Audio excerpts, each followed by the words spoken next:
Oke, jadi mari kita coba bahas lagi mengenai serialnya dari Oshinoko. Dan kali ini itu sendiri masih mengenai isi dari chapter ke-123 dan 100 ke-24-nya. Itu sendiri gitu kan, spoiler ya tentu aja video kali ini tuh bakalan mengandung spoiler.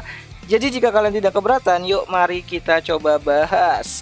Nah, setelah si Aqua dan si Ruby ini tuh saling tahu ya masa lalu mereka masing-masing, lebih tepatnya itu si Ruby ya, yang mengetahui kalau ternyata Dokter Goro itu adalah si Aqua itu sendiri. Ya, perasaan senang dan bahagia serta sedih juga menyelimuti si Ruby itu sendiri. Ya, senang karena dia tuh bisa ketemu lagi sama sosok dari orang yang dia cintai, yaitu Dokter Goro dalam kehidupan yang baru ya sebagai Aqua. Dan sedih itu karena ya selama ini tuh dia merasa bahwa dia tuh udah ditinggalin, dan kenapa Aqua itu tidak pernah ngomong gitu kan kalau dia tuh adalah senseinya.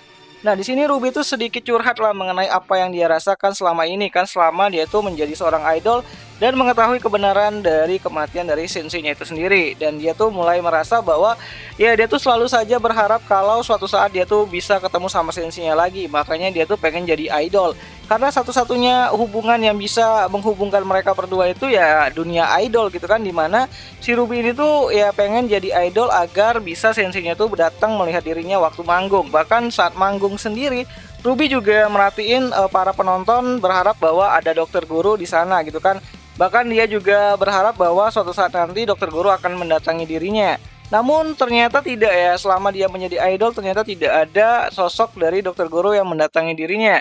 Dan itu membuat dia tuh merasa bahwa kayaknya Dokter Goro itu sudah melupakan yang namanya tuh dunia idol dan sudah tidak tertarik lagi dengan Bekomachi ya, karena umur mungkin ya gitu kan. Sampai saatnya Ruby tahu kalau ternyata Dokter Goro itu telah meninggal dunia dan mayatnya itu baru ditemukan saat dia itu kembali lagi ke kota Takachiho dan mengunjungi daerah di rumah sakit tempat dia itu dulu pernah dirawat. Ya, di sini tuh si Aqua minta maaf lah ya kepada si Ruby gitu kan, karena selama ini tuh dia tidak pernah cerita mengenai masa lalunya dan selalu saja menempatkan dirinya si Ruby ini tuh di dalam masalah yang tidak bisa Ruby selesaikan sendiri. Nah, di sini Ruby juga menyinggung mengenai masalah dari si Aqua yang membocorkan informasi mengenai Ai ya.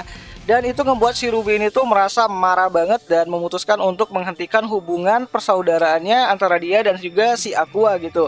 Nah, di situ Aqua juga mengatakan kalau sebenarnya apa yang dia lakukan itu adalah sesuatu yang harus dia lakukan untuk balas dendam, dan dia tuh meminta kepada Ruby untuk tidak yang namanya tuh ikut balas dendam seperti dirinya juga gitu. Ya, di sini si Aqua tuh mengatakan bahwa ya Ruby sudah cukup lah untuk menjadi seseorang yang selama ini tuh berjuang sendirian. Dan Ruby pun mengatakan kalau sebenarnya dia juga merasa sangat aneh banget terhadap dirinya. Dia merasa dia adalah orang yang suka berbohong, terutama itu saat dia tuh menjadi idol. Dia tuh menjadi orang munafik yang berbeda dari apa yang dia inginkan.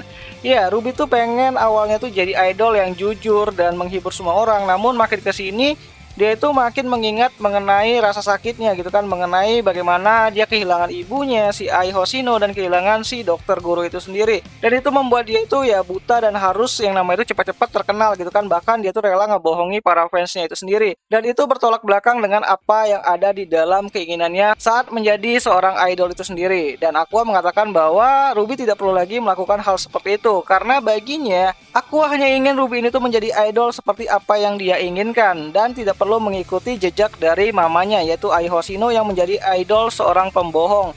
Dan di sini Aqua juga mengatakan bahwa sebenarnya Ruby itu jauh lebih hebat daripada Ai. Dan Aqua juga mengatakan bahwa sebenarnya gitu kan, orang yang dia rawat dulu, gadis yang dia rawat dulu adalah gadis yang sangat kuat melebihi dari Ai Hoshino itu sendiri.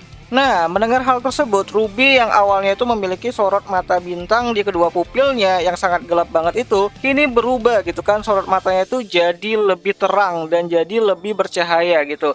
Ya, di sini sepertinya Ruby sudah bisa melepaskan ataupun melupakan dendamnya terhadap kematian dari si Ai Hoshino dan juga Dokter Goro. Ya, intinya di sini Ruby sudah kehilangan ambisinya untuk balas dendam dan menyerahkan semuanya itu kepada si Aqua itu sendiri. Makanya di sini sorot matanya si Aqua tuh masih tetap saja tajam dan gelap banget gitu kan. Nah, di sisi lain kita diperlihatkan juga mengenai penampakan dari si gadis Gaga yang melihat kelakuannya dari si Aqua dan Ruby ataupun peristiwa dari pengakuannya si Aqua dan Ruby mengenai masa lalunya mereka masing-masing, itu mengatakan kalau langkah yang diambil sama si Aqua ini tuh terlalu berbahaya gitu kan.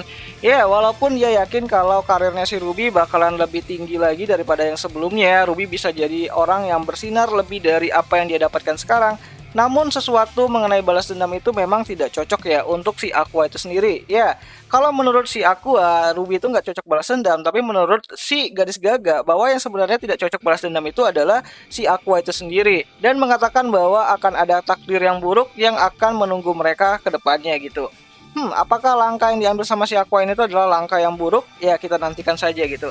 Nah, pada chapter ini tuh sendiri keadaannya tuh bakalan ditutup dengan si Ruby ini tuh kembali lagi ya melihat si Aqua gitu kan. Ya, dia datang lagi setelah dia membasuh mukanya dan menjadi orang baru yang siap untuk membantu si Aqua.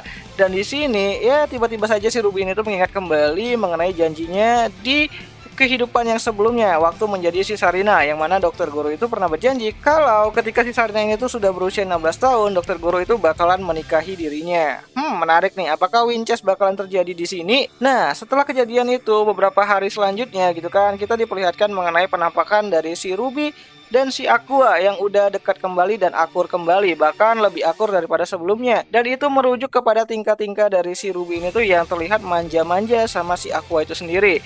Ya, di sini ada si Mimcho dan juga si Arima gitu kan yang melihat kelakuan Ruby yang aneh banget gitu kan. Ya, karena sebelumnya Ruby ini tuh kan kayak cuek banget dan nggak mau ya yang nama itu ngobrol sama si Aqua, dan di sini malah tiba-tiba Ruby tuh malah nempel-nempel sama si Aqua, bahkan nempelnya tuh dekat banget gitu kan. Bahkan mereka tuh minum ya di satu cup minuman yang sama gitu kan, kayak ya ciuman tidak langsung lah gitu kan. Dan itu ngebuat si Arima ini tuh cemburu. Bahkan lebih cemburunya lagi si Arima saat melihat si Ruby ini tuh dipangku sama si Aqua, dan Aqua tuh ya diam banget lah gitu kan, nggak ngapa-ngapain gitu. Bahkan Aqua juga ngomong kepada si Arima bahwa si Arima ini tuh tidak perlu yang namanya tuh ngurusin kesenangan orang lain gitu. Ya, sedangkan untuk Mimcho sendiri dia tuh nggak terlalu ngambil pusing ya. Yang penting di sini si Ruby tuh udah ceria lagi, dan dia tuh malah moto-moto Ruby dan Aqua untuk dijadikan bahan instastory-nya di Instagram gitu. So, di sini kita juga diperlihatkan mengenai bagaimana si Mimcho itu menjelaskan kepada si Arima bahwa sekarang itu Ruby itu sudah jadi lebih baik lah gitu kan. Yang sebelumnya itu murung dan penuh tekanan, sekarang tuh dia tuh kayak orang yang lepas banget lah gitu kan. Dia bisa jadi orang yang ya kembali seperti Ruby yang sebelumnya. Di awal-awal mereka tuh pertama kali bertemu gitu kan, ceria dan penuh dengan ambisi untuk bisa menjadi lebih baik lagi ke depannya. Ya, selain itu kita juga diceritakan mengenai penampakan dari si Miyako ya, yang udah mulai stres dengan jadwal si Ruby yang padat banget gitu kan. Ya, sekarang Ruby itu banyak banget pekerjaannya gitu kan, dan ada satu pekerjaan lagi yang mungkin menjadi titik balik bagi karirnya dari si Ruby itu sendiri. Ya, di sini Miyako mati-matian untuk yang namanya itu bisa ngebuat Ruby ini tuh terkenal nantinya. Ya, semua itu karena memang si Miyako ini tuh ingin menjadikan Ruby ini tuh superstar. Seperti saat dia tuh ingin menjadikan si Ai Hoshino itu menjadi bintang yang sangat terkenal, dan itu adalah salah satu impiannya bersama dengan si Ichigo dahulu. Nah, singkat cerita, untuk menghilangkan stresnya, Miyako pun pergi keluar ya untuk mencari makan, dan di sini dia pergi ke suatu tempat di mana dulu itu dia biasa nongkrong di sana dan membeli makanan untuk bisa dikonsumsi. Dan tiba-tiba saja ternyata Ichigo tuh datang juga ke sana dan bertemulah sama si Miyako itu sendiri. Ya, ini adalah pertemuan yang cukup lama banget, kisaran hampir ya 10 tahunan lebih gitu kan mereka itu tidak bertemu, dan akhirnya mereka bertemu di waktu yang sangat tidak terduga gitu. So, jadi seperti itulah kira-kira isi dari chapter ke-123 dan 124 dari adaptasi manganya Oshinoko itu sendiri. Dan jika ada yang salah aku minta maaf, dan jika ada yang ingin kalian tambahkan, kalian bisa bantu aku dengan menuliskannya itu di kolom komentar. Siapa tahu menarik gitu kan. Dan ya, itu sajalah dulu mengenai video kali ini, dan sampai jumpa di pembahasan anime lainnya. Jani.